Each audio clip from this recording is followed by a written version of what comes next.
안녕하세요. 한 주간 평안하셨습니까? 예. 지난 주간에 1교구 집회가 있었습니다. 그리고 중간에 장례가 2번 있었는데 많이들 기도해 주시고 또 함께 해 주셔서 1교구 집회도 잘 마쳤습니다. 그리고 장례도 형제자매님들의 관심 속에서 잘 마쳐졌습니다. 대표해서 감사의 말씀 드리고요. 그리고 최근 들어서 이렇게 아프신 분들이 꽤 많으신 것 같아요. 좀 구역이나 교구에서 많이 챙겨주시고 병원에 입원하신 분도 많고 지금 치료 중에 계신 분들도 계시고 또 이렇게 병이 재발해서 또 치료를 받고 계신 분들도 계시고 주변에 아픈 분들 많이 관심 가져주시면 좋겠습니다. 우리 좌우 앞뒤로 인사 좀 할까요? 안녕하세요. 좋은 날입니다. 예. 건강하시고 예, 오래오래 사시고 예, 같이 잠깐 기도하겠습니다. 우리를 사랑하시는 자비로우신 주님 감사합니다. 오늘 이 시간까지 하나님의 사랑과 은혜 가운데 지켜주시고 예수님께서 십자가에서 우리의 죄를 영원히 용서하시고 날마다 함께 하시며 또 성령의 역사 가운데 우리를 동참시켜 주시고 복음을 위해서 살아갈 수 있도록 인도해 주시는 것 참으로 감사합니다. 자격이 없는 자에게 하나님의 무한한 사랑이 주어졌고 또 그 사랑으로 인해서 이제 남은 생에 주님의 뜻대로 살기를 원합니다. 하나님의 말씀을 더욱더 깊이 있게 배우고 우리가 무엇을 어떻게 해야 할지 말씀을 통해 배우기를 원합니다. 우리의 삶을 통해서 하나님의 능력이 나타나기를 원하고 하나님이 원하시는 모든 뜻이 우리를 통해서 나타나기를 원합니다. 우리의 삶을 주관해 주시고 하나님의 뜻 가운데 우리를 사용해 주시기를 원합니다. 우리 가운데 육신적으로 또는 신앙적으로 경제적으로 어려움을 겪는 분들이 있습니다.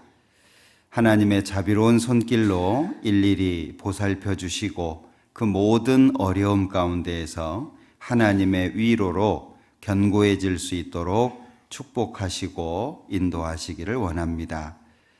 지금 이 시간에도 해외에서 수고하시는 많은 선교사님들과 가족들, 함께하는 동역자 형제자매님들, 또 현지 전도인들이 있습니다.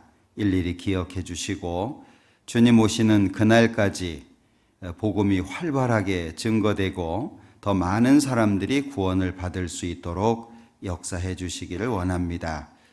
우리 서울 강서교회 모든 형제자매님들 한 사람 한 사람 일일이 기억해 주시고 그 모든 형편과 여건 가운데에서 늘 함께 하셔서 위로해 주시고 붙잡아 주시고 도와주시기를 원합니다. 오늘 모든 시간 더욱 함께 해주시고 각 사람 마음속에 합당한 은혜로 채워주시며 하나님의 사랑과 은혜로 견고한 마음이 될 수 있도록 도와주옵소서. 모든 시간 함께 해주시기를 원하면서 언제나 우리를 사랑하시는 예수님의 이름으로 기도합니다.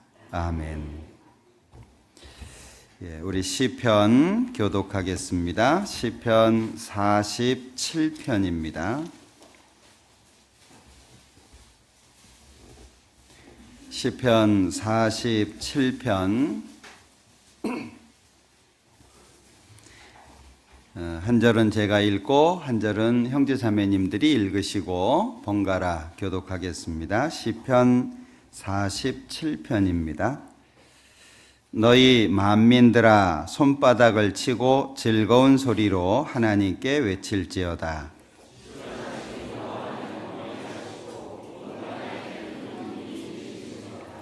여호와께서 만민을 우리에게 열방을 우리 발 아래 복종케 하시며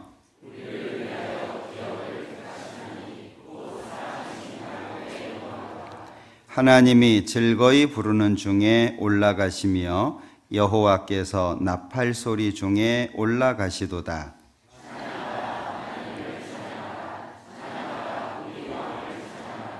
하나님은 온 땅의 왕이심이라 지혜의 시로 찬양할지어다.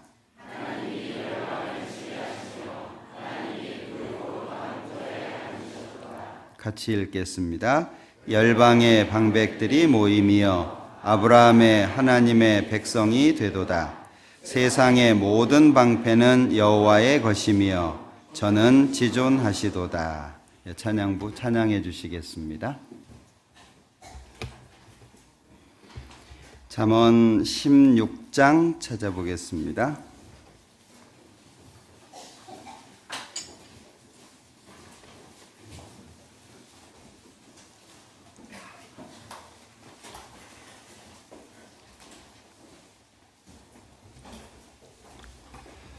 잠언 16장 6절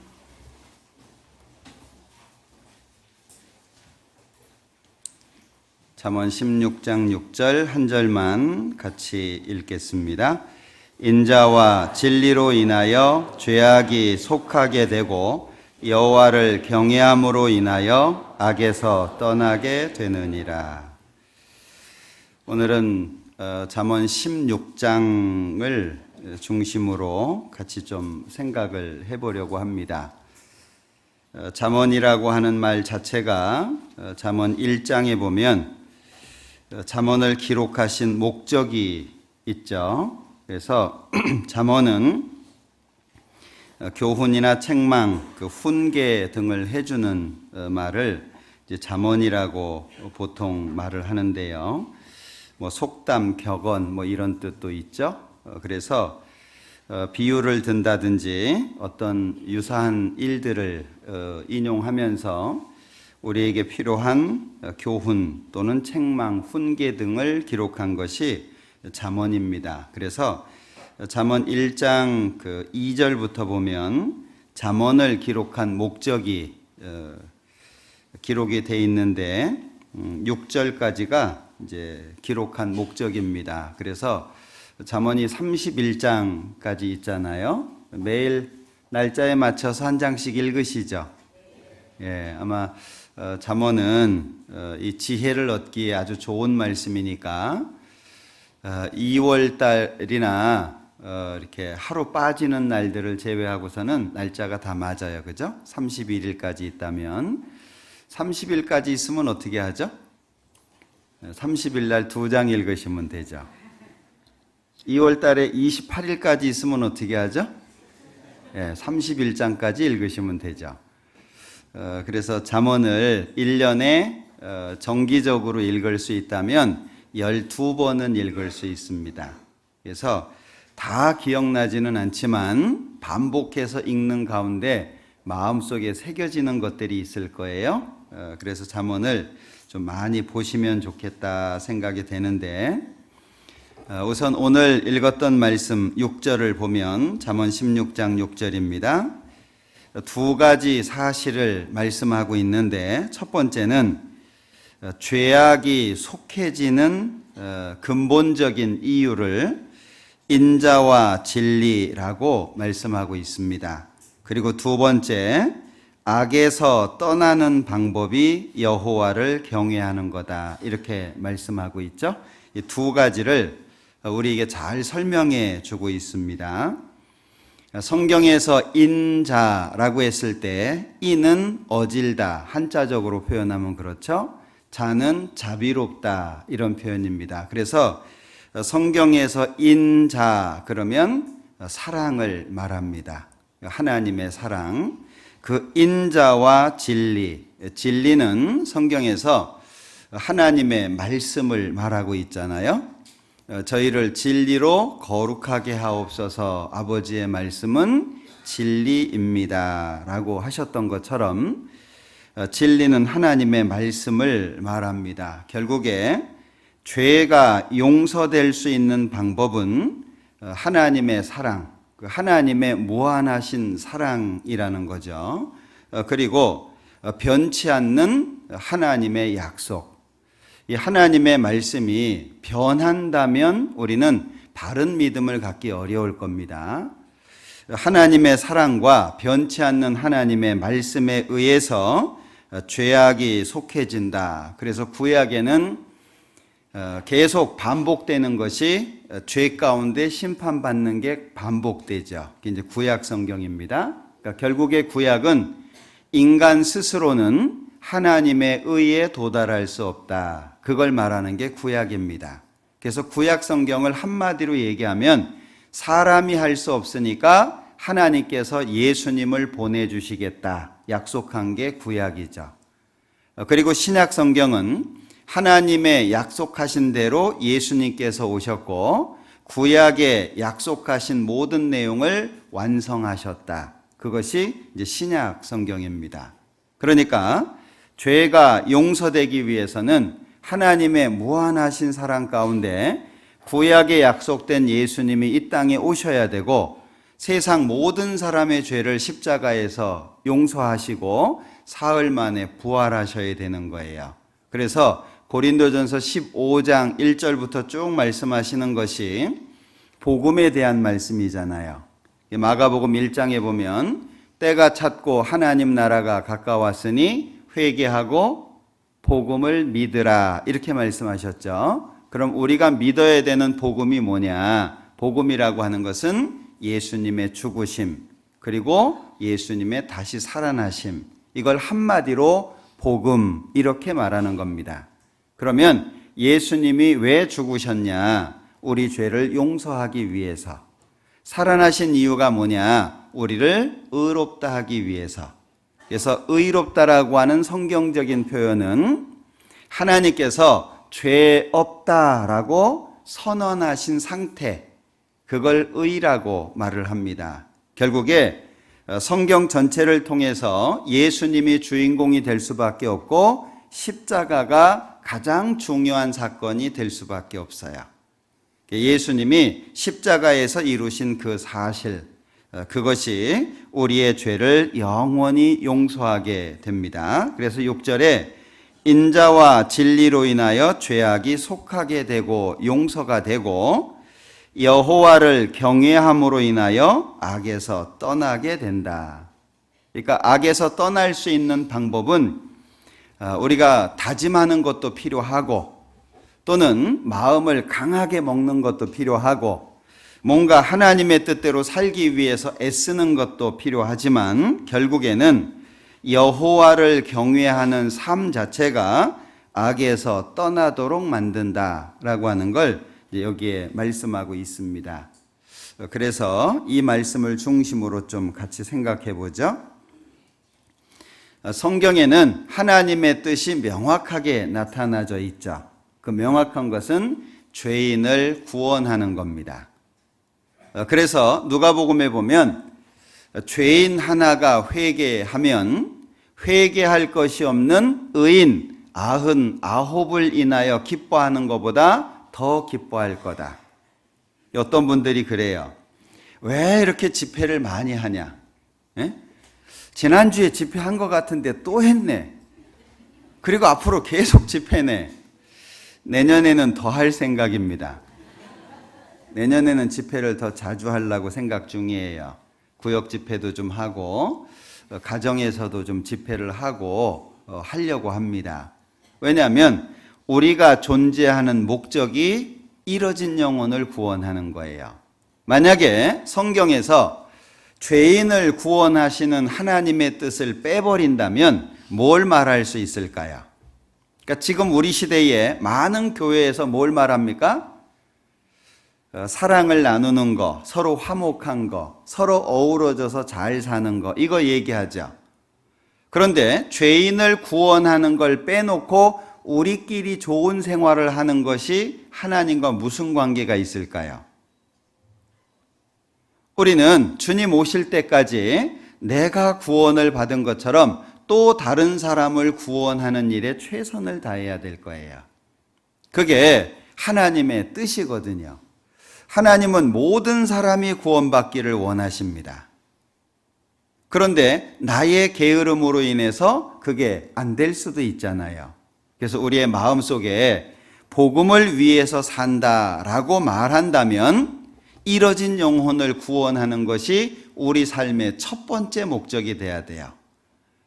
아이고 힘들어 죽겠다. 맨날 밥해야 되고 봉사해야 되고 청소해야 되고 뭐 해도 끝이 없고 어제 했는데 오늘 또 하고 막 이제 그런 생각을 가지면 가장 중요한 것을 놓친 것일 수 있어요. 그래서 저는 퇴직을 하고 한적한 곳에 가서 살아야지 그 말이 안 맞다고 생각합니다. 퇴직하면 빨리 하나님 앞에 갈 생각을 해야지. 퇴직해서 그늘지고 뭐 공기 좋고 뭐 그런 데 가가지고 사는 게 그리스도인이 무슨 의미가 있겠어요. 천국처럼 좋은 곳은 세상에 없습니다. 우린 결국에 천국에 갈 거잖아요. 우리가 누리고 우리가 행복할 수 있는 진정한 시간은 천국입니다. 하나님의 위로 가운데 하나님이 주시는 모든 기쁨 가운데 살게 될 거잖아요. 그러니까 이 땅에서는 우리가 좀 더 수고하려고 하고 이 땅에서는 좀 더 주님의 뜻을 더 이루려고 하고 하나님과 함께 살려고 하는 것이 필요할 거예요. 제가 저희 아버님이 이제 올해 은장회장을 그만두셨거든요. 올해 이제 88세신데 작년까지 은장회장을 하셨어요. 93년부터 시작해가지고 작년까지 마치셨는데 제가 늘 그랬어요. 죽을 때까지 하시라고. 힘들다고 막 힘들어서 기운 없어서 못하겠다고 얘기하지 말라고. 아니 그렇게 연로하신 분을 누가 써주겠냐 세상에서. 불러주는 것만 해도 감사하지. 죽을 때까지 하시라고. 그런데 이제 작년에 사고가 났어요. 그래서 걷기가 좀 불편해지셔서 올해는 그만두셨는데 굉장히 아쉬워하시는 부분도 있기는 해요. 왜냐하면 은장회장을 하다가 안 하니까 알아주는 것도 적고 찾아보는 사람도 적고 심심하잖아요. 우리가 주님 오실 때까지 어디 뭐 좋은 데 가서 공기 좋은 데 가서 이런 생각은 안 하셔야 됩니다. 주님 오실 때까지 우리는 복음을 위해서 열심히 살아야 될 거예요. 자, 그런가 하면 구원받은 사람들에게 하나님이 원하시는 뜻 중에 한 가지가 죄를 짓지 마라 하는 거예요. 자, 예수님이 십자가에서 죽어주셨습니다. 이유가 뭘까요? 왜 우리 죄를 용서하셨을까요? 마음대로 살으라고? 영원히 죄 용서해 놨으니까 이제 지옥은 안 갈 테고 천국 가서 상 없으면 어쩌냐? 천국만 가면 됐지. 어쨌거나 천국 끝자리만 가도 천국 아니겠냐? 그러니 뭐 세상에서 바둥바둥 살 필요 있냐? 혹시 이런 생각하신다면 비 오는 날 먼지 나도록 맞아야 돼요. 그건 잘못된 생각입니다. 그러시면 안 돼요. 왜 예수님이 십자가에 죽어주셨냐? 이유는 죄 짓지 말라는 거예요. 그런데 왜 영원한 속죄죠? 우리가 죄를 안 지려고 하는 삶 속에서도 본성적으로 우리가 잘못하는 경우들이 있어요. 그러니까 넘어졌을 때 걱정하지 말고 일어서라고. 주님 뜻대로 사는 데 있어서 실수하고 또 죄를 짓더라도 일어나서 다시 주님 뜻대로 살으라고. 걱정하지 말라고 영원히 용서해 주신 것이지 죄를 막 지으라고 용서해 주신 게 아니라는 걸 기억하셔야 돼요. 요한복음 5장을 보죠. 잠언 16장은 잡아 놓으시고요. 요한복음 5장 14절입니다. 그 후에 예수께서 성전에서 그 사람을 만나 이르시되 같이 읽죠. 보라, 네가 나았으니 더 심한 것이 생기지 않게 다시는 죄를 범치 말라 하시니. 5절에 보면 38년 된 병자를 고쳐주시는 사건입니다. 예수님께서 이 병자를 고쳐주시면서 하시는 말씀이 자, 이제 네가 나았으니까 더 심한 것이 생기지 않게 다시는 죄를 범치 마라. 예수님께서 고쳐주시는 이유를 말씀하신 거죠. 8장도 보겠습니다. 11절 대답하되 주여 없나이다. 예수께서 가라사대 같이 읽죠. 나도 너를 정죄하지 아니하노니 가서 다시는 죄를 범치 말라 하시니라. 자, 여기 1절부터 보면 간음 중에 잡힌 여자를 사람들이 데리고 왔잖아요. 율법에는 이런 여자를 돌로 쳐서 죽이라고 돼 있는데 선생은 뭐라고 말씀하실 겁니까? 그러니까 예수님께서 6절 이후에 몸을 굽히시고 땅에 뭘 쓰셨어요. 그리고 7절에 너희 중에 죄 없는 자가 먼저 돌로 쳐라. 그리고 또 뭔가를 쓰셨어요. 제 되게 궁금하거든요. 뭘 쓰셨는지. 천국 가서 물어보려고 제가 생각하는 것 중에 한 가지예요. 그때 뭘 쓰셨냐고. 어쨌거나 죄 없는 자가 먼저 돌로 치라. 그러니까 사람들이 9절에 양심의 가책을 받고 나이 든 사람부터 시작해서 젊은이까지 돌멩이를 다 떨어뜨리고 갔잖아요. 그리고 이제 여자한테 하는 말씀이 11절입니다. 대답하되 주여 없나이다. 왜냐하면 10절에 너를 정죄 고소하던 사람들이 있냐? 없습니다. 예수님께서 나도 너를 정죄하지 않는다. 그러시면서 가서 다시는 죄를 범치 마라. 자, 그러면 나도 너를 정죄하지 않는다. 예수님께서 말로 죄를 용서하실 수는 없습니다. 이건 뭐죠? 네가 지은 죄 내가 처리할 테니까 너는 가서 죄 짓지 마라. 그 말씀이잖아요. 결국에 우리를 구원하신 목적이 뭐냐면 죄 짓지 마라 그 얘기예요. 그래서 우리는 영원한 속죄를 얻어서 하나님의 자녀가 됐지만 실제 삶 속에 죄를 안 지려고 해야 돼요. 죄를 쉽게 생각하시면 안 됩니다. 구원받은 사람들이 남을 판단한다든지 남을 정죄한다든지 이걸 작은 걸로 생각하시면 안 돼요. 자, 남을 정죄하거나 비난할 때 은밀하게 하세요? 공개적으로 하세요? 되게 은밀하게 하죠. 은밀한 거는요, 대부분 죄와 관련돼 있어요. 떳떳하게 내놓고 말 못하는 거예요. 그러니까 불편한 마음을 뒤에서 하는 거죠. 근데 그것이 얼마나 큰 죄라고 하는 걸 알아야 됩니다. 그러니까 우리가 애쓴다고 해서 죄를 이길 수 있는 건 아닙니다.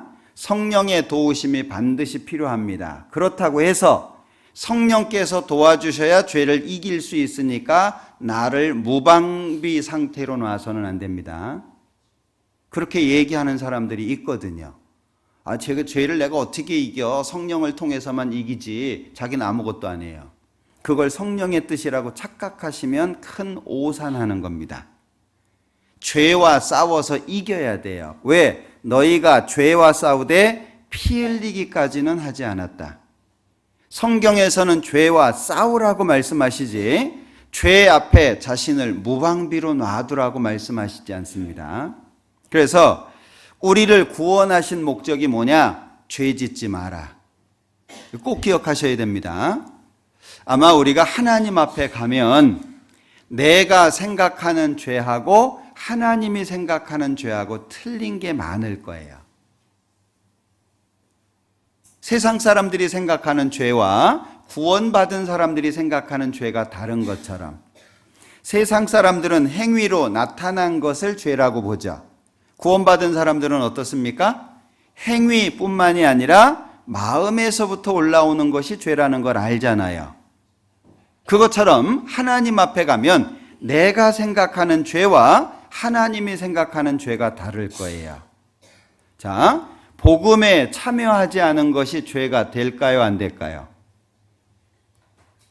계속 광고하잖아요. 교구 집회합니다. 우리 교구 집회를 위해서 기도 다 하셨죠? 응? 우리 다 하셨죠? 우리는 죄에 대해서 예민한 마음을 가져야 됩니다. 응? 뭐 내가 남의 걸 훔쳤냐, 누굴 때리기를 했냐, 아니면 내가 사기를 쳤냐, 그렇게 생각하시면 안 됩니다. 복음에 참여하지 않은 것이 큰 죄가 되고, 형제 자매를 비난하는 말, 특히 어제 이제 청년의 시간에 제가 잠깐 말씀을 드리고 질의응답을 하는 시간이 있었거든요. 그때 시간이 오래 흘러도, 구원받고 나서 시간이 오래 흘러도 교회를 판단하지 않고 교회에서 떨어지지 않을 수 있는 방법이 뭐냐, 누가 이런 질문을 했어요. 그래서 제가 답변을 했습니다. 제가 정리해 놓은 그 내용 안에는 이렇게 써놨어요. 누가 감히 교회를 판단하냐. 제가 그렇게 얘기하진 않았습니다. 써놓긴 그렇게 써놨는데, 생각해 보세요. 누가 감히 교회를 판단할까요? 우리는 교회의 주인이 하나님이시라고 하는 걸 인정합니다. 어떤 분들이 그래요. 아유, 목사가 잘못하면 뭐 누가 얘기할 거냐 그래요. 그거 자기 위치를 벗어난 거예요. 여기 빌립보서 3장을 한번 보죠.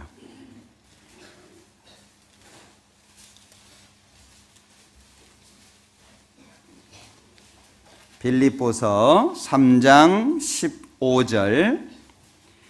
그러므로 누구든지 우리 온전히 이룬 자들은 이렇게 생각할지니 만일 무슨 일에 너희가 달리 생각하면 하나님이 이것도 너희에게 나타내시리라. 저는 이 말씀을 믿습니다. 혹여 교회가 염려가 되고 목사가 염려가 되면 기도 많이 해주세요. 왜냐하면 기도해 주는 건 상급이 되지만 판단하는 것은 책망거리가 되잖아요. 마음을 그렇게 가지셔야 됩니다. 교회의 주인은 하나님이에요. 어떤 분들은 야, 우리가 헌금을 이렇게 하는데 교회에서 목사 마음대로 그냥 자기 쓰고 싶은 대로 쓰는 거 아니냐, 이렇게 얘기하시는 분들이 혹 있는 것 같은데, 교회에 우리 회계 보시는 형제님들이 세 분이 있어요. 세 분이. 한 분이 아니고 세 분입니다. 그리고 아주 철저하게 투명하게 봅니다. 궁금하시면 오세요. 다 설명할 수 있어요. 교회 장부 10년 보관합니다. 뭐 작년 거, 그 전에 거 궁금하시면 오세요. 다 설명할 수 있어요. 뒤에서 마음의 문제를 갖고 혼자 괴로워하지 말고 오세요. 보여드릴 수 있습니다. 그리고 연초에 우리 전체 형제 자매님들 앞에서 헌금 내역 쭉 보고 드렸죠. 기억 안 나시나 보다. 우리 임원들한테는 매월 회계 보고를 합니다. 임원 모임 때에, 오늘도 전체 임원 모임인데요. 매월 보여드립니다. 그리고 교회에는 매월 하기가 어렵기 때문에 1년에 한 번 내지 2번 정도를 헌금하신 것이 어떻게 쓰여지는 것을 쭉 말씀을 드립니다. 우리 장부가요, 굉장히 두껍습니다. 왠지 아세요? 일일이 다 영수증 다 첨부하거든요. 일일이 작은 돈 하나 쓰는 것까지. 지금 우리 회계 보시는 세 분의 형제님들, 그리고 사무실에 우리 자매님이 계신데 굉장히 철저하게 합니다. 왜? 이거는 형제 자매님들이 헌금으로 해주신 것이기 때문에 그래요.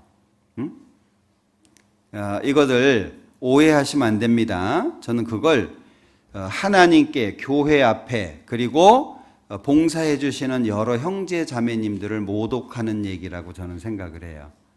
저도 교회 돈을 가능하면 안 쓰려고, 그래서 가능하면 웬만하면 제 개인 돈을 쓰려고 하지 교회 돈을 쓰려고 하지 않습니다. 우리 앞에서 일하시는 분들이 다 그런 마음이에요. 어머니의 같은 경우에도 그렇고 청년회조차도 회계를 다 따로 봅니다. 왜냐하면 이 투명해야 되잖아요.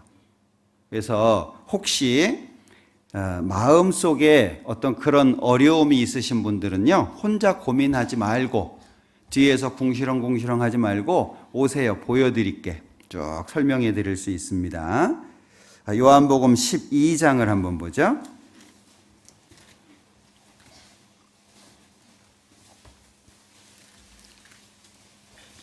46절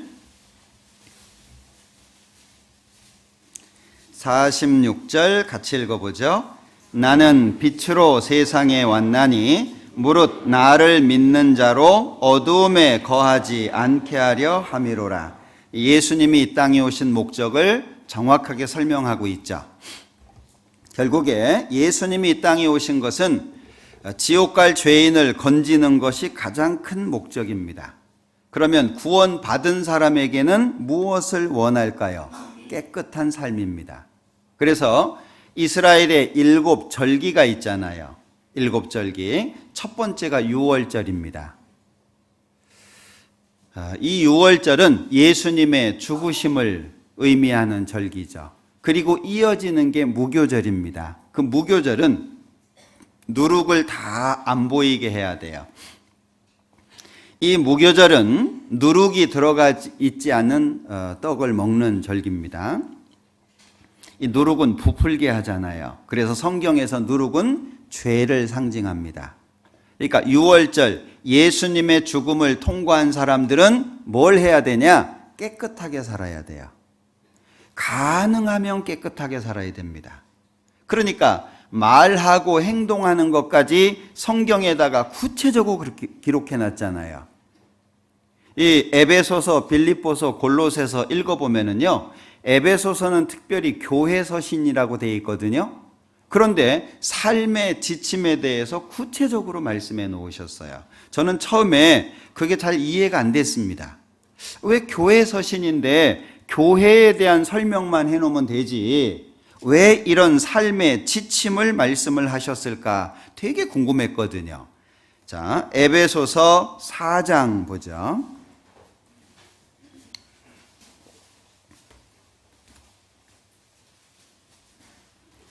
에베소서 4장 22절. 너희는 유혹의 욕심을 따라 썩어져가는 구습을 좇는 옛사람을 벗어버리고 오직 심령으로 새롭게 되어 하나님을 따라 의와 진리의 거룩함으로 지으심을 받은 새 사람을 입으라. 그런즉 거짓을 버리고 각각 그 이웃으로 더불어 참된 것을 말하라. 이는 우리가 서로 지체가 됨이니라. 분을 내어도 죄를 짓지 말며 해가 지도록 분을 품지 말고 마귀로 틈타지 못하게 하라. 도적질하는 자는 다시 도적질하지 말고 돌이켜 빈궁한 자에게 구제할 것이 있기 위하여 제 손으로 수고하여 선한 일을 하라. 무릇 더러운 말은 너희 입 밖에도 내지 말고 오직 덕을 세우는 데 소용되는 대로 선한 말을 하여 듣는 자들에게 은혜를 끼치라. 쭉 읽어보면 뒤에 반복되는 내용들이 있어요. 왜 이렇게 교회 서신인데 삶의 구체적인 지침이 있을까요? 여기 뒤에 나오죠? 너희는 서로 지체가 된다. 베드로전서에서 말씀하시죠. 내가 거룩하니 너희도 거룩할지어다. 데살로니가전서 5장에서 말씀하시죠. 우리를 구원하신 목적이 뭐냐? 우리를 거룩해 하기 위해서다. 그리고 4장에서 말씀합니다. 우리를 구원하신 목적이 뭐냐? 같이 살기 위해서다. 우리를 구원하신 목적은 예수님이 우리 속에 들어오셔서 같이 사는 게 목적이에요. 이걸 잘 기억하셔야 됩니다. 우리는 많이 들은 얘기예요. 많은 분들이 건너머 아는 경우 중에 하나가 이겁니다. 주님이 내 안에 들어와 계시고 나는 주님의 거룩한 교회 가운데 함께하고 있습니다. 그런데 내가 바르게 살지 못하면 교회가 더러워지는 거예요. 적은 누룩이 온 덩이에 퍼진다. 나 하나가 나 하나로 끝나는 게 아니고 나와 온 교회가 연결되어 있는 거예요. 이게 우리는 알거든요. 그런데 실제 살아가는 속에서는 잘 실행이 안 돼요. 그러니까 내 가족은 챙기는데 옆에 구원받은 사람은 판단하는 거예요. 내 아들을 생각하는 것처럼 형제 자매님들을 생각합니까? 진짜 내 아들을 생각하는 것처럼 형제자매님들에게 대해요? 만약에 그렇다면 형제자매님들에게 그렇게 말 못할 거예요. 내 아들에게 그렇게 말하지 않는 것처럼. 그런데 교회 안에 아픔이 생기고 고통이 생기고 어떤 함께하지 못하는 이유들이 생기고, 왜 그러겠습니까? 각자가 하나님의 뜻을 마음속에 담고 실행하지 못하기 때문에 그런 일들이 생기는 거예요. 하나님의 뜻은 성경에 분명하게 나타나 있습니다.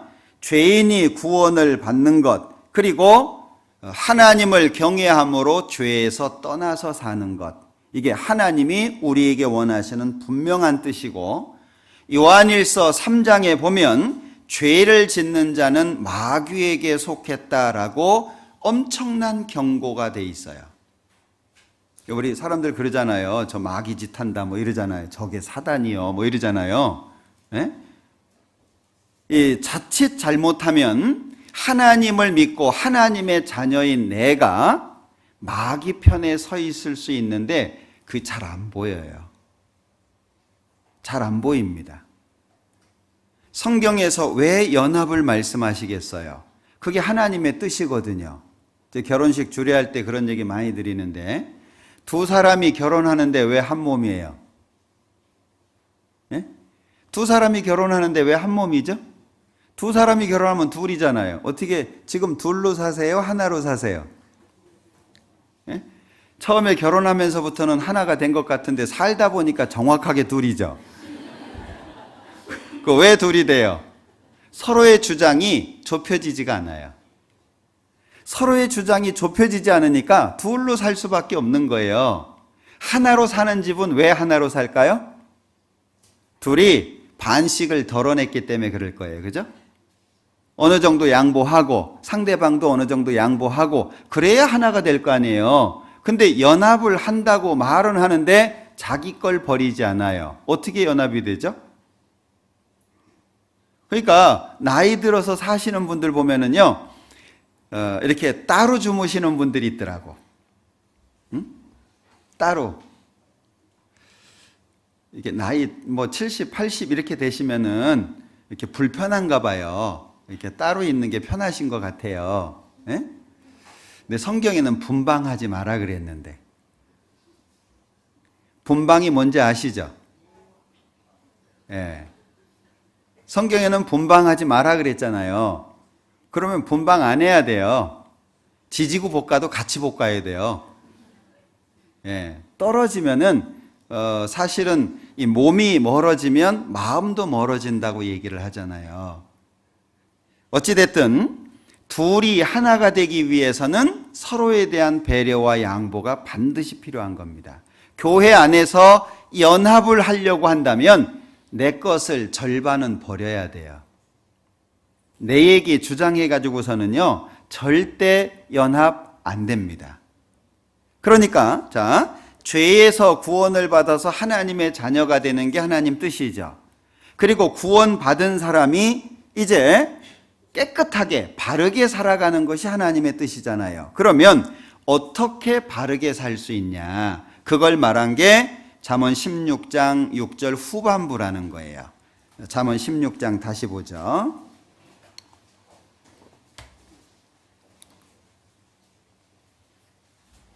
6절 인자와 진리로 인하여 죄악이 속하게 되고 여호와를 경외함으로 인하여 악에서 떠나게 되느니라. 그러면 여호와를 경외함으로 인하여 악에서 떠난다 그랬는데, 그럼 여호와를 경외한다는 게 뭐냐?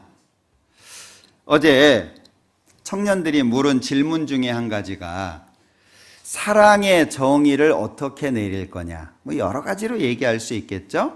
사랑, 그러면 도대체 사랑이라는 게 뭐냐?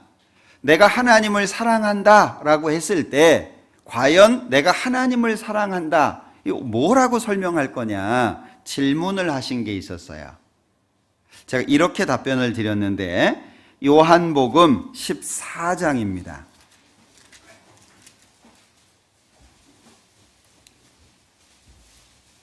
31절, 요한복음 14장 31절.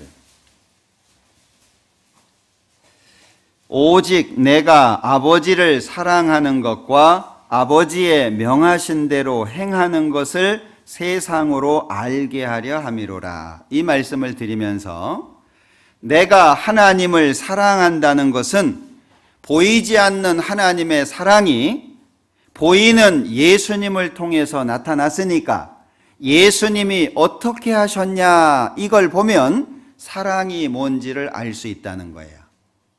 추상적으로 찾지 말고 자기 고민 속에서 찾지 말고 어제 조언을 청년에 드린 것 중에 한 가지가 자기 생각 속에서 고민하지 말고 성경 속에서 고민해라.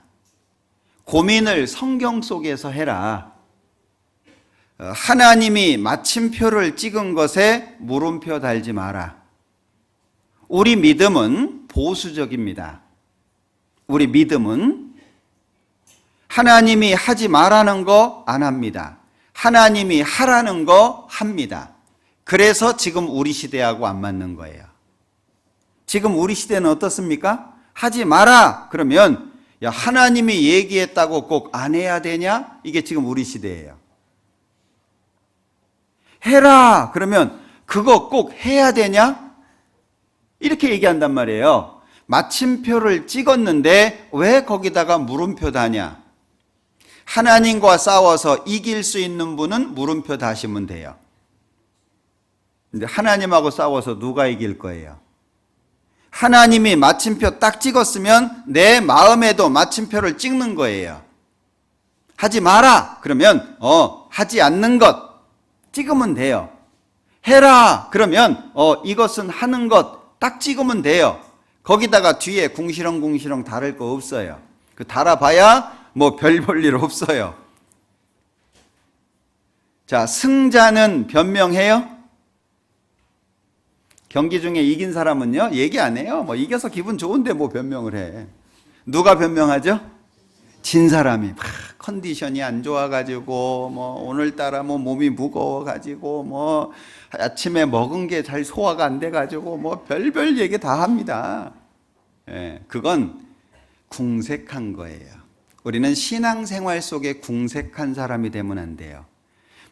바빠가지고 뭐 누구 때문에 뭐 직장 상사 때문에 뭐 그러면 다 못해야지. 신앙생활 다 못해야 되잖아요. 근데 왜 누구는 잘하고 왜 누구는 잘 못해요? 개인적인 결정이잖아요. 그러니까 뒤에 주저리 뭐 이래서 저래서 그럴 필요 없어요. 예? 제가 교회학교 교사를 할 때 4학년을 맡았던 때가 있었어요. 초등학교 4학년을. 근데 이 아이가 인천에서부터 옵니다. 혼자. 엄마는 못 와요. 왜? 아버지가 못 가게 해가지고. 구원받은 엄마는 못 나오는데 초등학교 4학년짜리가 혼자 나와요. 그래서 제가 너무 이상해서 너 왜 혼자 오냐? 엄마도 있는데 그랬더니 아버지가 어느 날 묻더라는 거예요. 야, 여기 우리 집 주변에도 교회가 많은데 왜 한 2시간을 가야 되는 방배동까지 가냐? 왜? 그래서 이 아이가요, 아빠한테 아빠, 우리 교회는 말씀이 틀려요. 초등학교 4학년 뭘 교육을 받았는지는 모르겠는데 말씀이 틀려요. 애가 진지하게 얘기를 했대요. 그러니까 아빠가 놀란 거예요. 대견해 보였겠죠. 어리다고 생각했는데 자기 의견을 그렇게 내놓는 걸 보고 그러냐? 그럼 넌 나가. 근데 엄마는 말을 못한 거예요. 아버지 눈치 보고 말을 못해요. 그러니까 이제 엄마는 못 나와요. 아이는 계속 나오는데 그 아이가 꾸준히 혼자 나왔습니다. 어려움이 있다고 해서 신앙생활 못하는 거 아니에요. 그러니까 아유 바빠요, 뭐 힘들어요, 뭐 이래요 저래요 하는 것은요, 그건 하나님 앞에 궁색한 변명에 지나지 않는 거예요. 물론 피치 못할 상황들도 있어요. 그 모든 걸 다 포함해서 말씀드리는 게 아닙니다. 저 같은 경우에는 직장 생활을 할 때 한 달 일정이 딱 나오잖아요. 그럼 한 달 일정을 미리 보고 겹치는 때가 있어요. 내가 교회를 가야 되는데 겹쳐요. 그러면 미리 작업을 합니다. 일을 바꾸든지 아니면 상사한테 허락을 받든지, 아니면 내가 기도를 충분히 하는 가운데에 날짜를 바꾸려고 애를 쓰거든요. 그렇게 했는데도 불구하고 뭐 날짜가 안 바뀌었다. 어쩔 수 없잖아요. 그런데 많은 분들이 겹치면 아유 안 되네 그리고 포기해요. 그래서 저는 직장 생활을 하는 가운데에서도 교제에 거의 빠져본 적이 없어요. 거의. 제 얘기를 드려서 좀 죄송합니다. 제가 교회 학교 교사를 할 때 이 교회 일을 하다 보면 집안일 챙기기가 참 어렵죠. 제가 이 처갓집에 참 죄송한데 여기저기 제가 죄인인데요. 이제 꼭 가야 될 때가 있잖아요. 그러면 토요일 날 교회 학교 교사 모임 끝나고 출발을 합니다. 처갓집이 영월이거든요. 그럼 밤새 가요. 그리고 자는 사람 깨워요. 왜냐면 왔다고 도장 찍어야 되니까. 나 참석했다. 도장 찍어야 되니까. 그리고 아침에 새벽에 올라와요. 저 교회 학교를 하면서 한 번도 교회 학교 교사 모임 시간에 늦어본 적이 없어요. 왜냐하면 제 마음속에 기준이 뭐냐면 내가 세상에서는 유명하지 못해도 하나님 앞에서는 유명한 사람이 돼야 되겠다.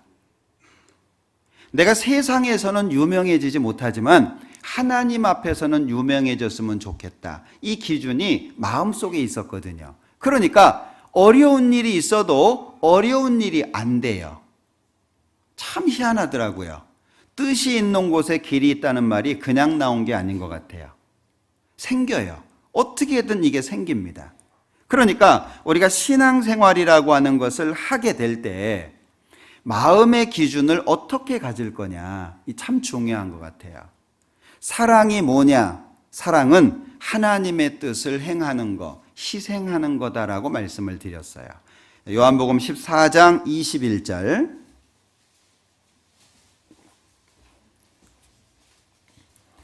나의 계명을 가지고 지키는 자라야 나를 사랑하는 자니. 23절. 예수께서 대답하여 가라사대 사람이 나를 사랑하면 내 말을 지키리니.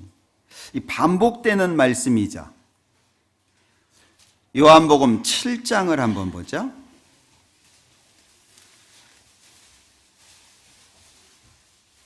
17절. 사람이 하나님의 뜻을 행하려 하면 이 교훈이 하나님께로서 왔는지 내가 스스로 말함인지 알리라. 옳고 그름을 분별할 수 있는 방법이죠. 그런데 뭐가 있습니까? 사람이 하나님의 뜻을 행하려고 할 때 보인다는 거예요. 그래서 뒤에 있으면 안 보여요. 하나님의 뜻이. 저는 늘 얘기합니다. 교회 앞서 일하시는 분들하고 뜻을 같이 하라고. 교회가 결정된 일의 뜻을 같이 하라고. 앞에서 열심히 살아가려고 하는 사람들과 마음을 같이 하라고. 왜? 뒤에서는 결코 안 보입니다. 이스라엘 백성들이 애굽에서 나왔을 때 뒤처진 사람들을 잡아간 사람들이 아말렉입니다. 그 아말렉은 마귀의 그림자입니다. 가만히 앉아가지고 생각하면 정리 안 됩니다. 몸을 써야 돼요. 말씀을 들었으면 말씀대로 살려고 애를 써야 돼요. 그러는 가운데 하나님의 뜻이 분명하게 보여진다는 거예요. 생각 속에서 고민하지 말고 말씀 속에서 고민해라. 그리고 내가 구원을 받고 나서 지금까지 뭐가 바뀌었는지를 자주 따져보세요. 참 희한한 것은 악인은 자기의 모습을 못 봅니다. 악인은 자기 상태를 몰라요. 그러니까 날마다 우리는 하나님 앞에 오늘 내가 잘못한 게 뭐가 있는지 회개하는 시간을 반드시 가져야 돼요. 거울을 보고 자기의 옷 매무새를 고치는 것처럼 하나님 말씀 앞에 자기를 계속 비춰봐야 돼요. 안 그러면 내가 대견해 보이지 부족해 보이지는 않아요. 나 정도면 됐지, 뭐 열심히 사네, 내가 뭐 직분도 있고 뭐 봉사도 하고 뭐 교회 한 번도 안 빠지고 잘한 것처럼 보여요. 그런데 기도하는 가운데 하나님이 보여주시는 것이 있는데, 저는 기도 가운데 제가 잘못한 걸 많이 느껴요. 희한하게 기도할 때 생각이 많이 나요.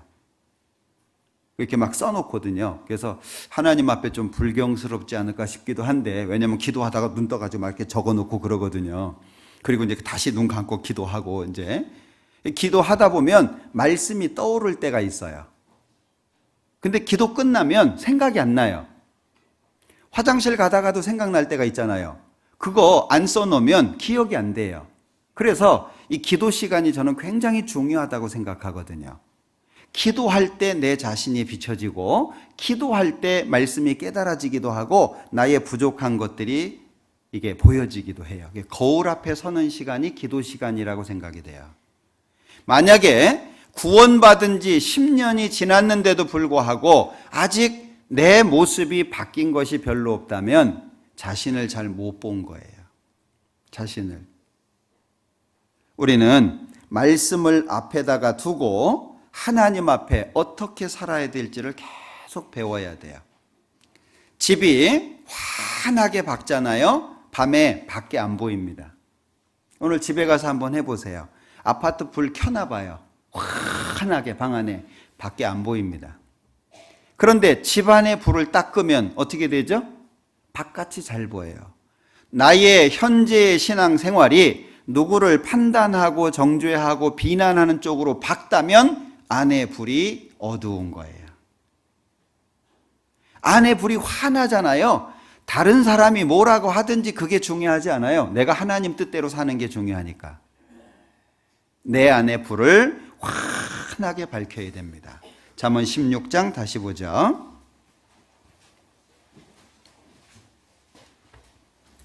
자, 몇 가지 16장에서 찾아보겠습니다. 하나님을 경외하는 삶을 살기 위해서 아주 필요한 게 1절에 마음의 경영은 사람에게 있어도 말의 응답은 여호와께로서 나느니라. 9절에 사람이 마음으로 자기의 길을 계획할지라도 그 걸음을 인도하는 자는 여호와시니라. 33절에 사람이 제비는 뽑으나 일에 작정하기는 여호와께 있느니라. 이걸 꼭 기억하셔야 돼요. 마음의 경영, 사람이 계획할 수 있습니다. 그러나 응답은 여호와께로서 나는 거예요. 이걸 인정하지 못하잖아요. 그러면 하나님이 뒷전이 됩니다. 말은 하나님 믿는다고 하는데 살아가는 방식이 내 맘대로 살게 되는 거예요. 그러면 하나님이 두려워지지 않아요. 우리는 하나님을 내 앞에, 아니 내 안에 모시고 사는 사람이잖아요. 그러니까 하나님이 말씀하신 기준이 명확하게 마음속에 있어야 돼요. 그렇기 때문에 16장 3절에 보면 너의 행사를 뭐라 그래요? 여호와께 맡기라 그러잖아요. 왜 맡기라고 해요? 내가 아무리 계획을 세워도 하나님의 뜻이 우선되는 거니까 하나님의 뜻에 맡겨진 삶을 사는 게 중요하다는 얘기죠. 그러면 하나님의 뜻을 어떻게 알겠어요? 우리가 하나님의 뜻이 뭐 내 앞에 쫙 펼쳐지는 것도 아니고 음성으로 이렇게 해라 그렇게 보여지는 것도 아니거든요. 어떻게 할까요? 맡겨진다, 하나님의 뜻대로 산다, 어떻게 할까요? 그래서 기도가 필요한 거예요. 기도가 많이 필요합니다. 우리 기도 많이 해야 됩니다. 밥 먹을 때 3번 가지고는 부족합니다. 잘 먹겠습니다 이래가지고 기도 안 됩니다. 기도 정말 많이 해야 돼요. 그래서 기도하는 시간은 꼭 아침과 주무시기 전에는 시간을 가지셔야 돼요. 반드시 아침 그리고 잠자기 전에 꼭 기도하는 시간 5분 하고 그만두지 말고요. 네? 마음을 열고 여유로운 마음을 가지고 충분히 기도할 수 있는 시간을 많이 가지세요. 기도 안 하면 하나님의 뜻이 안 보입니다. 기도 안 하면 내 고집스러운 마음이 꺾여지지 않습니다. 우리는 성경을 배우는 시간, 성경을 읽고 외우고 하는 시간들이 많아요. 그건 너무 좋거든요. 그런데 기도 안 하죠. 그러면 교만해집니다. 기도만 하고 성경을 읽지 않으면 하나님의 뜻을 모르겠죠. 그런데 성경은 많이 보는데 기도 안 한다. 그러면은요, 굉장히 교만해집니다. 왜? 지식은 교만하게 한다 그랬거든요. 하나님이 주신 지식은 교만하라고 주신 게 아니고 하나님을 위해서 살으라고 주신 지식이에요. 이걸 잘 아셔야 돼요. 먹기만 많이 먹고 운동 안 하면 살찌잖아요. 똑같아요. 신앙적으로 비둔한 사람이 됩니다. 그래서 로마서 12장에서는 친히 원수를 갚지 말고 진노하심에 맡기라. 뭐까지 맡겨야 되냐? 원수 갚지 마라. 그것까지 하나님께 맡겨라. 마음속에 불평이 있고 어려움이 있다. 물론 너의 길도 맡겨야 되고 짐도 맡겨야 되고 염려도 맡겨야 되지만 원수 갚는 것까지 맡겨라. 괜히 분내지 마라 그 얘기예요. 하나님이 다 갚아주실 거니까 내가 갚는 것보다 훨씬 정당하게 훨씬 정확하게 갚아주시는 것이 틀림없으니까 원수 갚는 것까지 하나님께 맡겨라. 우리는 맡겨진 삶을 살아야 된다라고 하는 걸 잘 기억하셔야 됩니다. 자, 그런가 하면 또 한 가지가 뭐냐면요. 14절에 왕의 진노는 살육의 사자와 같아도 지혜로운 사람은 그것을 쉬게 하느니라. 왕의 희색에 생명이 있나니 그 은택이 늦은 비를 내리는 구름과 같으니라. 하나님에 대한 두려움을 가지라.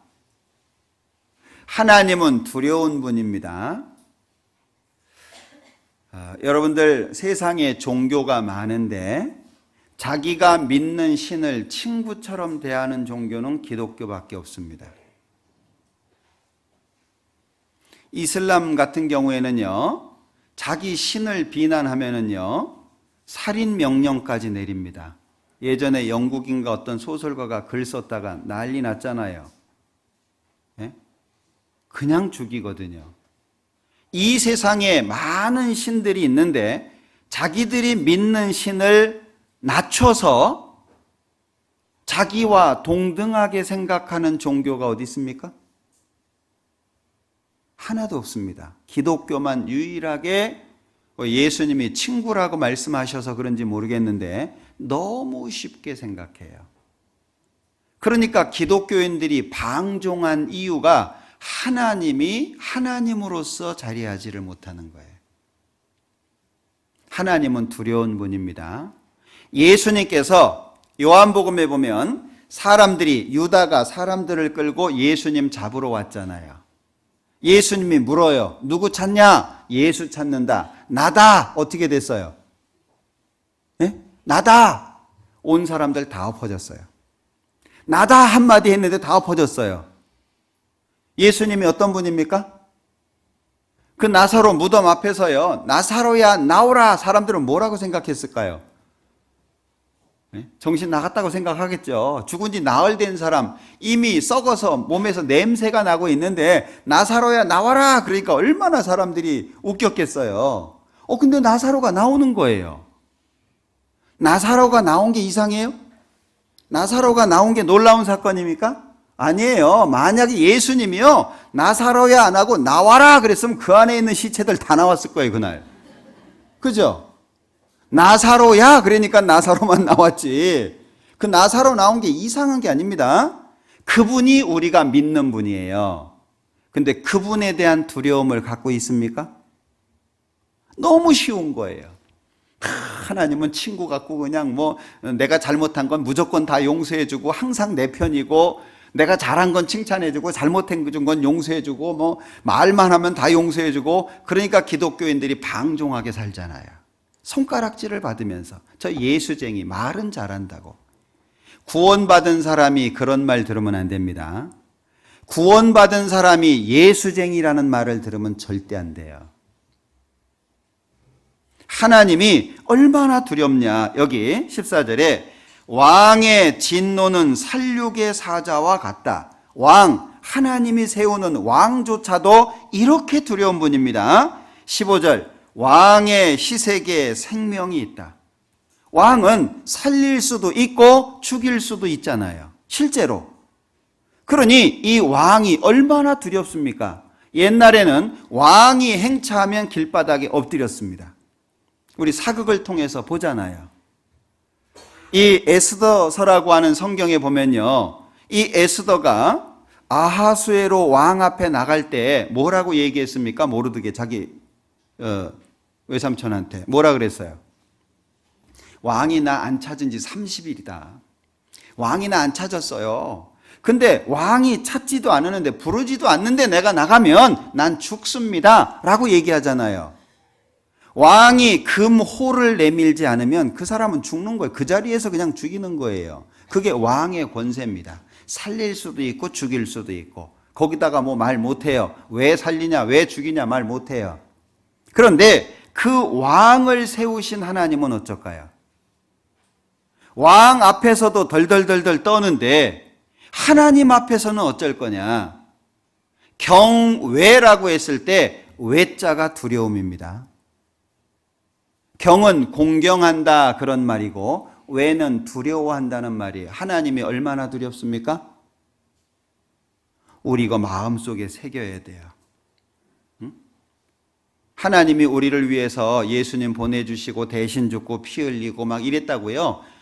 예수님께서 우리를 친구처럼 대해준다고 우리가 예수님을 친구처럼 대할까요? 그 찬송에도 있는 것 같아요. 예수 내 친구 날 버리지 않네. 그 찬송 있죠.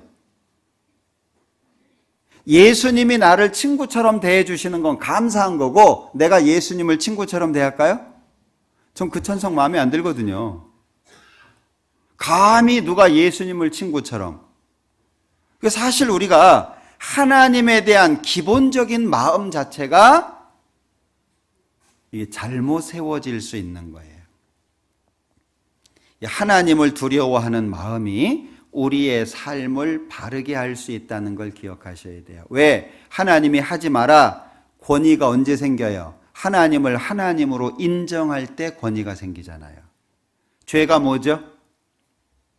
로마서 1장, 여기 잡으시고 로마서 1장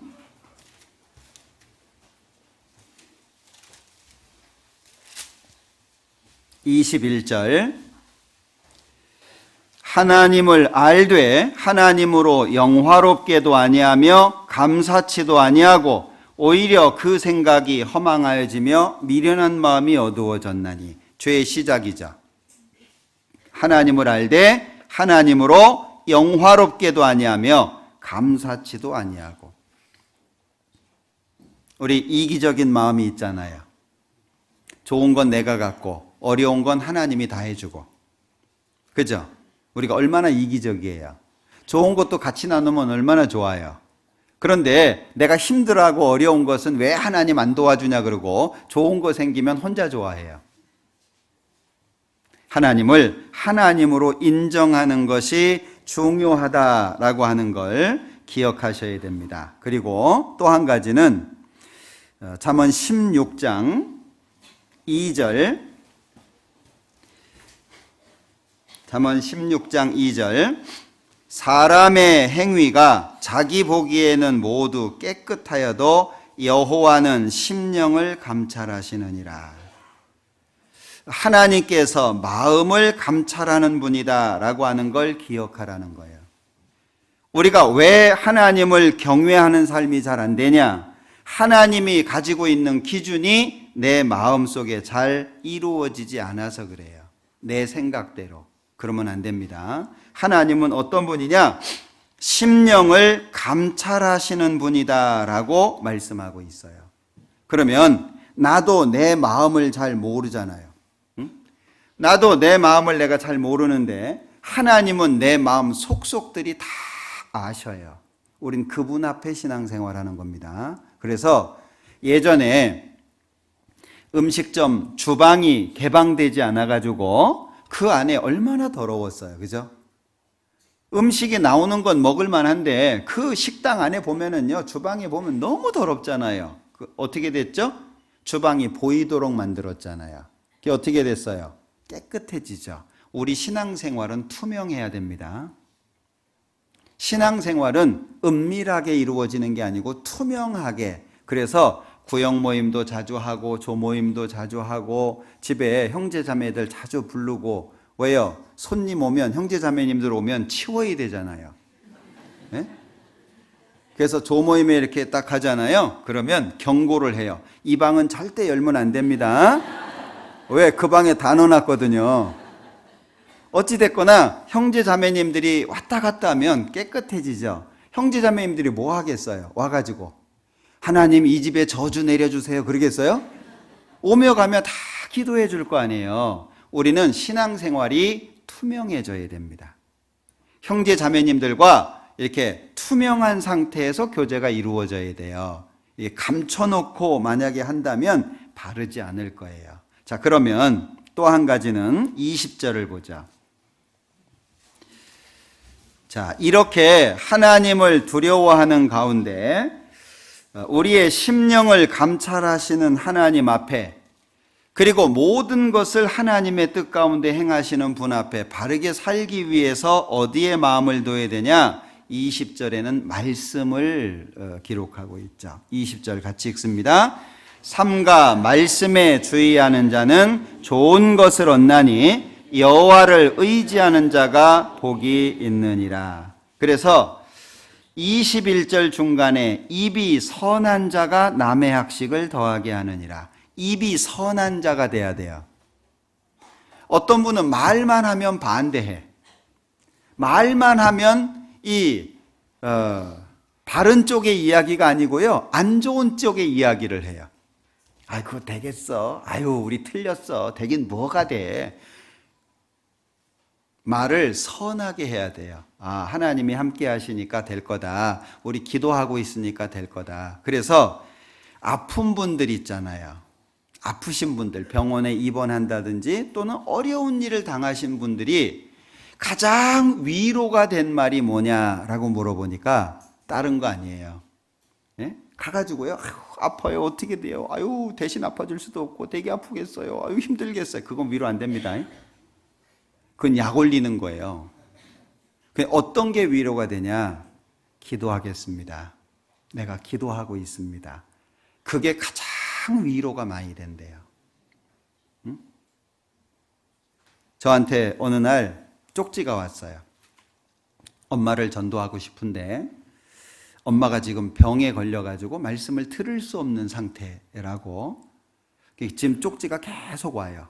그러면 제가 이제 이런저런 말씀 쓰고 기도하고 있다. 응? 엄마 위해서 기도한다. 그리고 기도하는 내용을 쳐서 보냈어요. 2번을. 실제 기도하는 것처럼 기도하는 내용을 쳐서 이렇게 보냈어요. 지금도 여전히 아픈 중에 계셔요. 그런데 그분도 얘기하는 게 기도하겠다, 기도하고 있다. 이게 가장 큰 위로라고. 아픈데, 통증은 가시지 않는데, 이분이 구원을 되게 받고 싶어 하는 분인데 안 되고 있는 거예요. 구원을 싫어하는 게 아니고 어쨌거나 구원 받고 싶은데 너무 고통스러워가지고 말씀을 듣기가 어려운 형편이거든요. 기도하고 있습니다. 실제로 제가 계속 기도하고 있거든요. 어머니 이름까지 불러주시고 그래가지고. 우리 교회는 아닙니다. 저 지역에 있는 교회인데 기도하고 있다고. 이것처럼 위로가 되는 건 없다는 거예요. 입이 선해야 돼요. 선하려고 노력하셔야 됩니다. 아이고, 뭐 이렇게 머리도 좀 예쁘게 하고 오면은요, 아유, 이쁘다고 잘했다고, 진작에 그렇게 하지 그랬냐고 이렇게 얘기해 주셔야지. 아이고, 돈 좀 썼구만. 뭐 꼴에 돈은 좀 있는 모양이요. 뭐 그러지 말고요. 좀 부족해 보여도요, 아이, 잘하고 있다고, 괜찮겠다고, 좋다고, 뭐 하는 꼴을 보니까 뭐 알만하다고, 뭐 이런 얘기 하면 안 됩니다. 여기 입이 선한 자 그랬잖아요. 24절. 선한 말은 꿀송이 같아서 마음에 달고 뼈에 양약이 되느니라. 이 선한 말에 대해서 말씀하고 있죠. 자, 그런가 하면 13절에 보면 의로운 입술은 왕들의 기뻐하는 것이요 정직히 말하는 자는 그들의 사랑을 입느니라. 의로운 입술이라고 표현하고 있잖아요. 결국에 의로운 입술이라든지 또는 뭐 입이 선한 자, 선한 말 이런 것들이 전부 뭐와 연결이 되죠? 말씀에 주의하는 것과 연결이 된다는 거예요. 하나님의 말씀을 가까이 하는 것이 중요하다라고 하는 걸 말씀하고 있고 18절에 보면 교만은 패망의 선봉이요 거만한 마음은 넘어짐의 앞잡이이니라. 이 교만이라고 하는 것에 대해서 말씀하고 있는데 우리의 마음속에 많이 경고를 가져야 될 것이 교만일 거예요. 왜냐하면 교만은 형태가 없어요. 교만은. 그래서 누가 얘기한 것처럼 이 교만이 뭡니까? 질문을 하잖아요. 이 교만이라는 게 뭡니까? 자기가 겸손하다고 생각하는 게 교만이에요. 왜냐하면 교만은 그 상태를 자기가 느끼기가 참 어려워요. 그러면 내가 겸손한 상태에 있으려면 어떻게 해야 되죠? 이 말씀에 주의하는 것이, 기도에 가까이 하는 것이 굉장히 중요한 거예요. 그러니까 하나님이라고 하는, 성경이라고 하는 거울 앞에 자기를 자꾸 비춰보지 않으면 언제 교만해질지 몰라요. 그래서 성경에서 가장 큰 가르침 한 가지 뭐라고 얘기할 겁니까? 겸손이다. 두 번째는 뭡니까? 겸손이다. 세 번째는 뭡니까? 겸손이다. 이 겸손이라고 하는 게 그만큼 중요한 덕목이라고 하는 거죠. 그래서 이 교만에 대해서 말씀하고 있는데 패망의 선봉이라고 이야기를 했죠. 저는 지금도 이제 기도하고 있는 것이요. 제가 하나님 앞에 최고로 쓰임을 받기는 어렵지만 하나님이 쓰실 수 있는 사람으로 늘 있었으면 좋겠다라는 기도를 합니다. 그게 어떤 일이든, 큰 일이든 작은 일이든 어떤 일이든 하나님이 쓰시는 사람으로서 끝까지 있었으면 좋겠다라는 기도를 합니다. 아마 다들 그런 기도들을 하겠죠.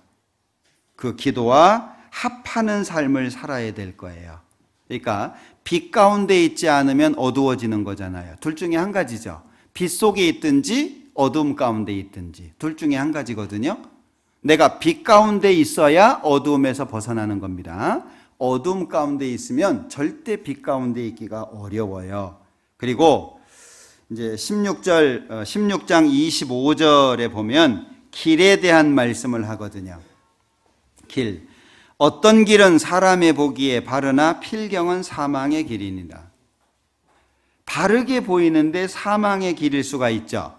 26절 식욕을 위해서 애쓰는 것, 27절 불량한 자, 28절 패려한 자, 29절 강포한 사람, 30절 눈을 감는 자, 입술을 닫는 자.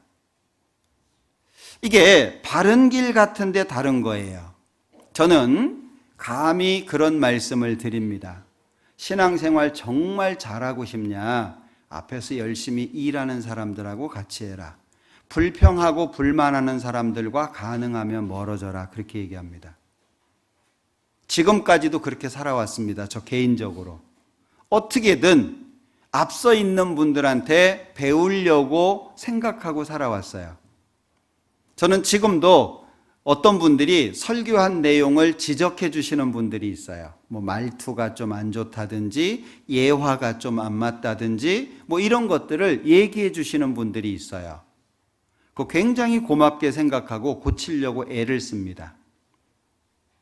제가 성경을 읽을 때에도 쫓아간다, 좇는다 이걸 구분 안 하고 읽었거든요. 그 누가 지적을 해 주셨어요. 그리고 적은 민족을 제가 항상 적은 민족이라 그랬거든요. 참 예민해요. 그런 것까지 어떻게 들리나 봐요. 이게 잘 안 고쳐집니다.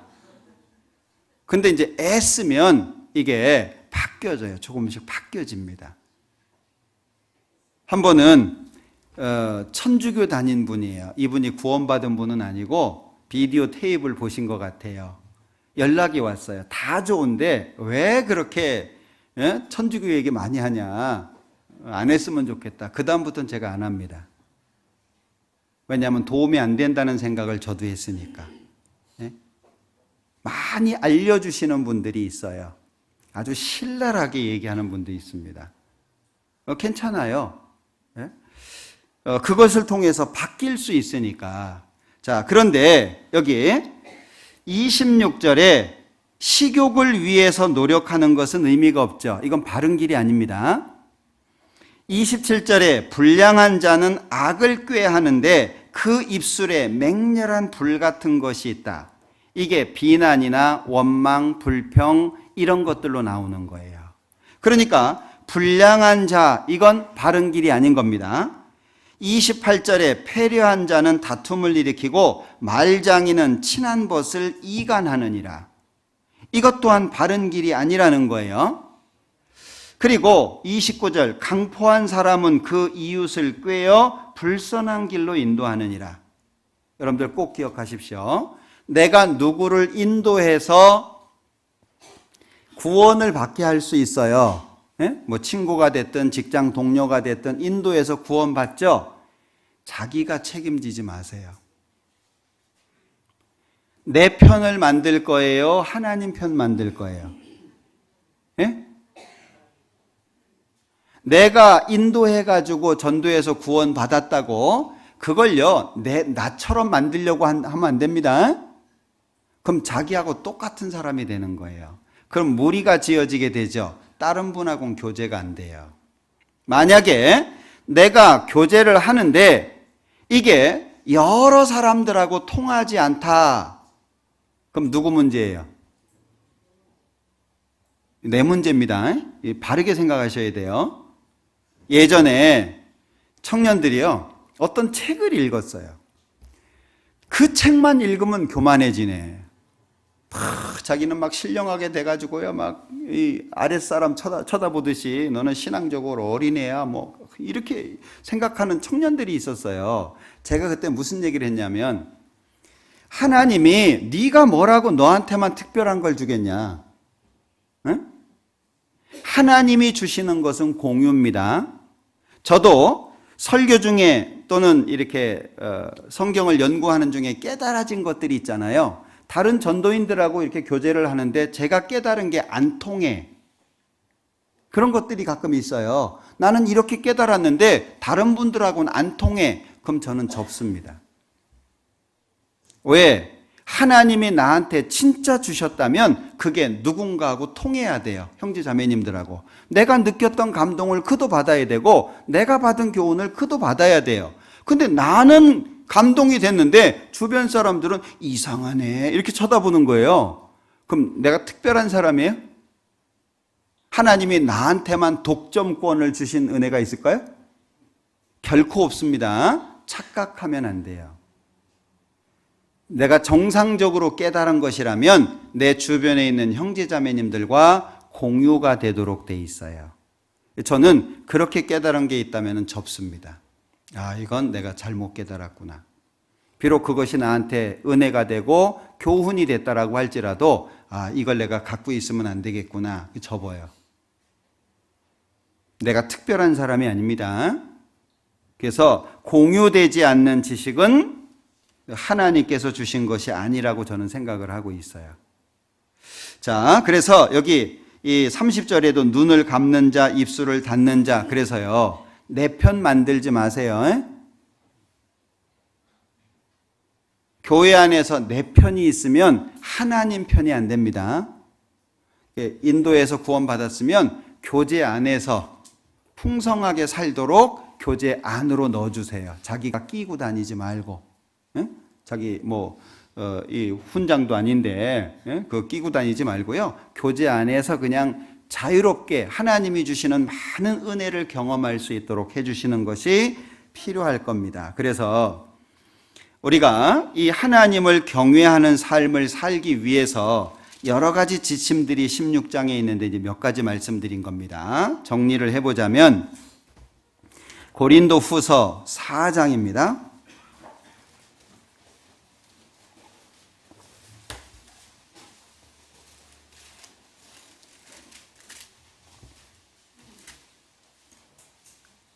자, 17절, 18절에 두 가지를 비교하고 있죠.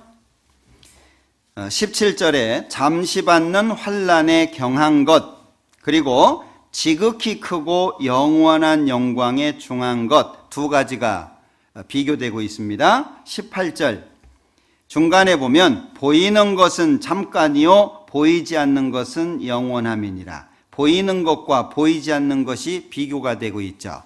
두 가지 가운데에서 어디에 마음을 두어야 될 거냐 결정해야 됩니다. 두 가지를 동시에 다 가질 수는 없습니다. 고린도후서 5장 1절에 두 가지 집이 비교되어 있죠.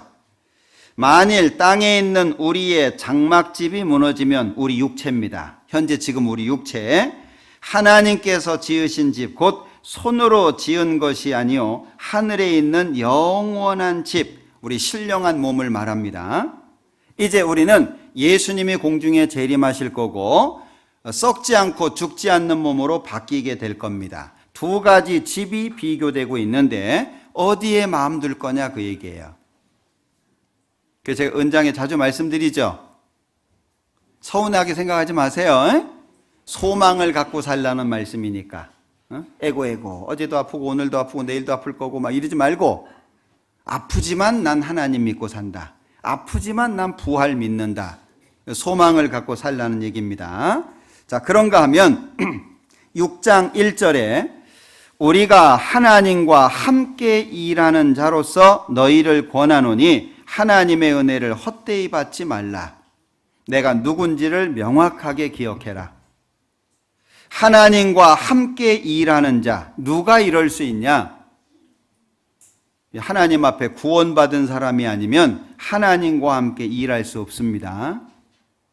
자, 그래서 6장 후반부 17절 이후 7장 1절까지 깨끗하게 살자라고 권고하고 있는 거예요. 17절 그러므로 주께서 말씀하시기를 너희는 저희 중에서 나와서 따로 있고 부정한 것을 만지지 말라. 내가 너희를 영접하여 너희에게 아버지가 되고 너희는 내게 자녀가 되리라. 전능하신 주의 말씀이니라 하셨느니라. 1절은 같이 읽죠. 그런즉 사랑하는 자들아, 이 약속을 가진 우리가 하나님을 두려워하는 가운데서 거룩함을 온전히 이루어 육과 영의 온갖 더러운 것에서 자신을 깨끗게 하자. 자, 이 기준이 우리의 마음속에 새겨져야 될 거예요. 세상 사람들이 곁길로 간다고 해서 우리까지 곁길로 갈 수는 없습니다. 세상 사람들이 육신의 쾌락을 위해서 산다고 우리까지 그렇게 살 수는 없습니다. 세상이 어떻게 살든 우리는 하나님 뜻대로 삽니다. 왜? 우린 천국 가서 살 사람들이니까요. 그 기준이 좀 마음속에 정확하게 새겨졌으면 좋겠습니다. 잠언 16장은 다시 한번 쭉 읽어보시면 좋을 것 같아요. 기도하죠. 우리를 사랑하시는 자비로우신 주님 감사합니다. 좋은 날 좋은 시간 주셔서 하나님의 말씀으로 우리의 마음을 뒤돌아보고 또 우리의 마음을 살펴볼 수 있었음을 감사합니다. 주님 앞에 섰을 때 책망받지 아니하고 칭찬을 얻을 수 있기를 간절히 소망합니다. 우리 가운데 한 사람도 이뤄지지 않기를 소망합니다. 하나님 앞에 섰을 때 우리 모두가 영광 중에 참여되기를 소망합니다. 하나님의 능력, 권능의 손으로 한 사람 한 사람 일일이 붙잡아 주시고 어디에 어떠한 형편에 있든지 하나님의 뜻 가운데 살 수 있도록 도와주시고 우리 각 사람의 마음을 하나님의 말씀 가운데로 바꿔주시기를 원합니다. 모든 시간 함께해 주시기를 원하면서 예수님의 이름으로 기도합니다. 아멘.